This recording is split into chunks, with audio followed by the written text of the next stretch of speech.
ಒಂದು ರಾಷ್ಟ್ರವು ಕೇವಲ ಗಡಿಗಳಿಂದಷ್ಟೇ ಬೆಸೆದುಕೊಂಡಿರುವುದಿಲ್ಲ. ತಮ್ಮ ಸಂಪ್ರದಾಯಗಳು ನಶಿಸದಂತೆ ಜನರ ಶಾಂತ ನಂಬಿಕೆಯಿಂದಲೂ ಒಟ್ಟಿಗೆ ಹಿಡಿದಿಟ್ಟುಕೊಳ್ಳುತ್ತದೆ. The architect of identity Techi Gubin, Padmashri 2026. 1964ರಲ್ಲಿ ಅರುಣಾಚಲ ಪ್ರದೇಶದ ಕೆಬಿಯಲ್ಲಿ ಜನನ. ಸ್ಥಳೀಯ ಡೋನ್ಯಿ ಪೋಲೋ ನಂಬಿಕೆಯಲ್ಲಿ ಆಳವಾಗಿ ಬೇರೂರಿರುವ ನೇಶಿ ಬುಡಕಟ್ಟು ಜನಾಂಗದ ಸಂಪ್ರದಾಯಗಳಲ್ಲಿ ಬೆಳೆದರು. 4 ವರ್ಷದವರಾಗಿದ್ದಾಗಲೇ ತಾಯಿಯನ್ನು ಕಳೆದುಕೊಂಡರು.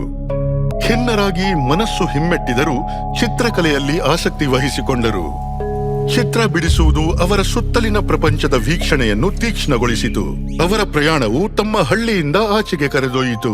ದೇಶದಾದ್ಯಂತ ಪ್ರಯಾಣಿಸಿ ಪ್ರತಿಷ್ಠಿತ ಚಂಡೀಗಢ್ ಕಾಲೇಜ್ ಆಫ್ ಆರ್ಕಿಟೆಕ್ಚರ್ನಲ್ಲಿ ವಾಸ್ತುಶಿಲ್ಪ ಅಧ್ಯಯನ ಮಾಡಿ 1988ರಲ್ಲಿ ಪದವಿ ಪಡೆದರು. ತೇಚಿ ಗುಬಿನ್ ಅರುಣಾಚಲ ಪ್ರದೇಶದ ಲೋಕೋಪಯೋಗಿ ಇಲಾಖೆ ಸೇರಿ ಅಂತಿಮವಾಗಿ ರಾಜ್ಯದ ಮುಖ್ಯ ವಾಸ್ತುಶಿಲ್ಪಿಯಾಗಿ ಬೆಳೆದರು.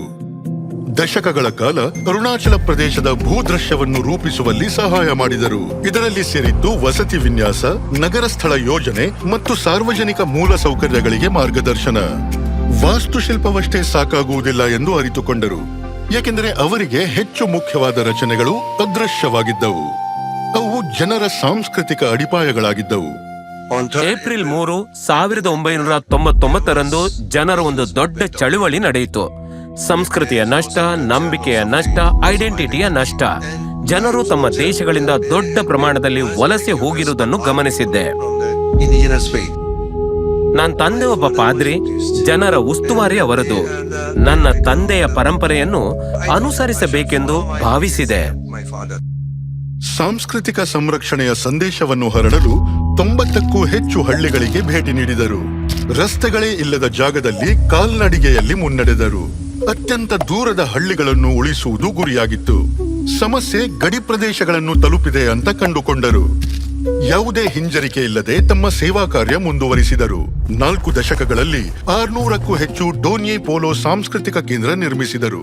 ಟಿಬೆಟ್, ಮ್ಯಾನ್ಮಾರ್ ಮತ್ತು ಭೂತಾನ್ ಜೊತೆಗಿನ ಭಾರತದ ಗಡಿಯುದ್ದಕ್ಕೂ ಇರುವ ದೂರದ ಹಳ್ಳಿಗಳಲ್ಲಿ ಭಾರತದ ತ್ರಿವರ್ಣ ಧ್ವಜವನ್ನು ಹಾರಿಸಿದರು.